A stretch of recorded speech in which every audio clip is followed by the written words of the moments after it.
thank you all for joining us and for sharing your love and support for Amber and for Travis by being here to witness this today, to participate in their marriage. And we also want to acknowledge all of the family and friends that have been so important to both of you throughout your lives who are not able to be here today. And we want to make sure that we remember all of them today in our thoughts as well. Amber and Travis have chosen this spot for obvious beauty. It's easy to find beauty, and this is actually part about marriage too, actually. It's easy to find beauty when everything is revealed to you, when all the mountains that we know are there. But it's beautiful also in its mystery, in what is concealed and what is hidden from us. And we know the contours, but not the details. And that's part of the beauty and power of marriage too, because all of us get into this because we know the beauty and the power and the contours, and it's the details that we discover through time together that are really tell us all the beauty of being together as one team, as one couple, as one set of individuals. So anyway, they've chosen this spot for its obvious beauty and also its sense of home. So especially obviously for Travis, but now Amber for you, and serenity, and also Travis for you as well. But more than beauty, these mountains also represent permanence and strength and endurance and resilience. They offer the power of expansive views and the intimacy of quiet meadows and hidden ponds and narrow pathways. That landscape reflects the landscape of marriage, and that's a landscape that you two will explore together and that you guys will explore as a family as well. You'll make your own trail working together as a team, and you'll follow the path that you chart through this space, through this landscape before us and between the two of you. And I'm excited for the rich and wonderful life the two of you will build together as you find that trail together. Travis and Amber have chosen a reading they would like me to share that reflects how they feel about each other and about how they feel about love and union. So I read the following, which is, to love is not to possess, to own or imprison, nor to lose oneself in another. Love is to join and separate, to walk alone and together, to find a laughing freedom that lonely isolation does not permit. It is finally to be able to be who we really are, no longer clinging to childish dependency, nor docilely living separate lives in silence. It is to be perfectly oneself and perfectly joined in permanent commitment to another, to one's inner self. Love only endures when it moves live waves, receding and moves like waves, receding and returning gently or passionately, or moving lovingly like the tide. In the moon's own predictable harmony, because finally, despite child's scars or adult's deepest wounds, they are openly free to be who they really are, and always secretly were, in the very core of their being, where true and lasting love can alone abide. It's beautiful. I ask you now, please, to share your vows. And Amber, would you like to go first? Sure. Yeah. You said yes to what? I didn't agree to anything. Travis, words can't begin to give meaning to how I feel about you, but I'll start with I love you. The best love is the kind that weakens the soul, makes us reach for more, plants fire in our heart, and peace to our minds. Thank you. I see these vows not as promises, but as privileges.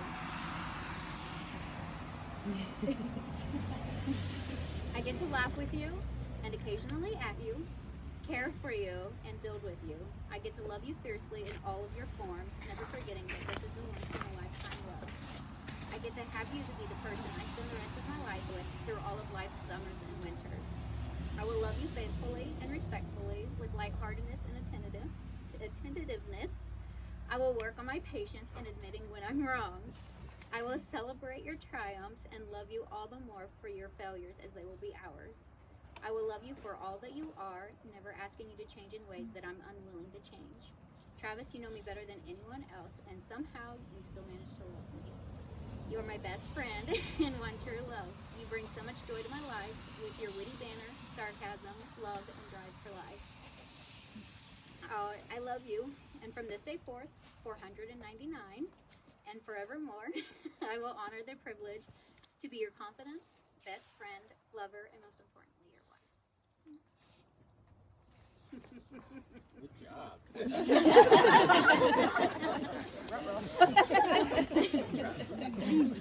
I wrote it down too. Follow that one, Trav.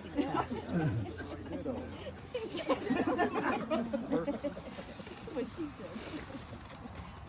Yeah. Amber, I love you. I'm so thankful for having such a cute dog that popped up on your Snapchat and got us chit-chatting. I'm thankful for the boat captain telling everyone on the boat that the two people sitting along the river had to kiss. Pretty much forcing me to get some guts and kiss you for the first time. Now here we go again with our first married kiss, being in front of an even bigger crowd of people. As your husband, I promise to love you unconditionally through the sad days and the great days. I promise to celebrate your successes and to hug you when things don't go as planned, because you know you love my hugs. I promise to love you when you're old and our farts turn to sharks. But most of all, I promise to look at you the same way I am today, every day, for as long as I live. When I think about marriage and truly loving one another, I often think of two specific people that show me what that really means. You never got to meet them, but my Meme and Pepe were the shining example of what a marriage should be. It's bickering, it's patience, it's joking and harassing each other. It's doing everything in your power to take care of the other person when they're sick. It's holding their hand through the good times and the bad, but most of all, it's remembering to love and care about the other person more than you do yourself. I remember one Christmas, Meme was already in the hospital when Pepe was also brought down with his kidneys failing.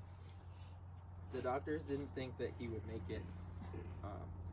She worked super hard to get better so that she could visit him in the ICU, just to try to talk to him and hold his hand. I remember her telling him that he wasn't allowed to leave her, and as they sat there with her clutching his hand from her wheelchair and us standing outside of the room, I'll never forget a nurse telling us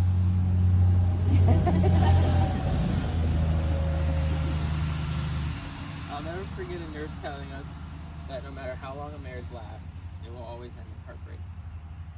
I've thought about that statement a lot over the years. I think I've even brought it up to you.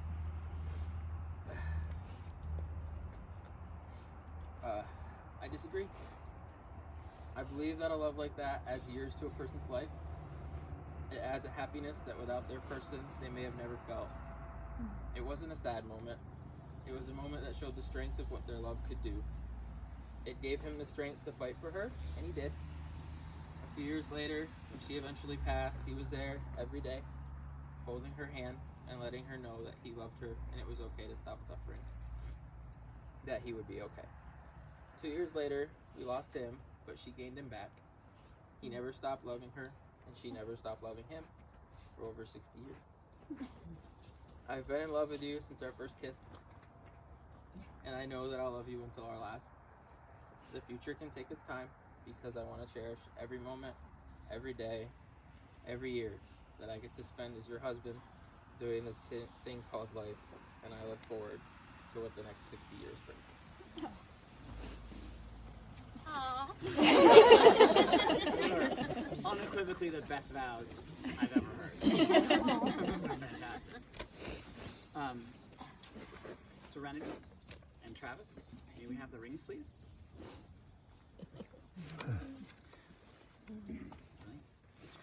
So, these rings are a symbol of an unbroken circle of love, freely given and freely and equally received. With no beginning, these rings also have no end. And that speaks to your everlasting love with Meme and Pepe. It's beautiful. They're a lifelong symbol and reminder of the wedding vows taken and the promises given today between the two of you. And before this gathering of your family and friends. So let them always grace your hands, signifying to the world your commitment to each other. And let these rings remind you every day when you see them on your hand, when you catch a glint or a gleam as you're moving about your life, of the love that brought the two of you together. And the love that will shine forward and guide your path together as a couple, as a marriage, and as a union. So, Travis, I'd like to ask you, actually, let me hold the ring for you really quick. Brilliant. I gotta make sure I keep it straight. So, Travis, with this ring, do you choose Amber, and do you wish to be wedded to this woman? I do. She takes the ring upon her finger.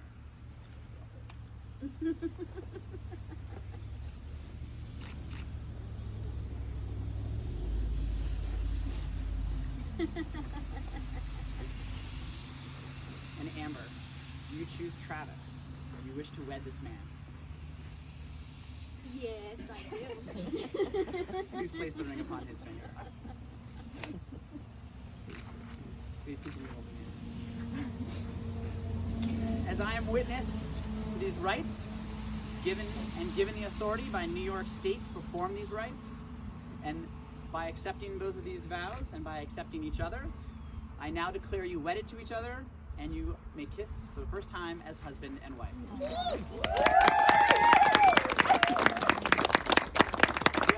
no limit to how many times you can kiss. Congratulations. So, and you're going to be going by Levesque, is that correct? Mr. and Mrs. Amber and Travis Levesque. Yay!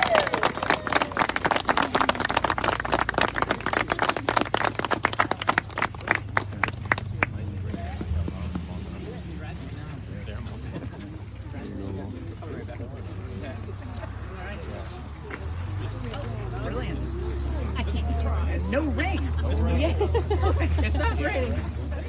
Just long enough.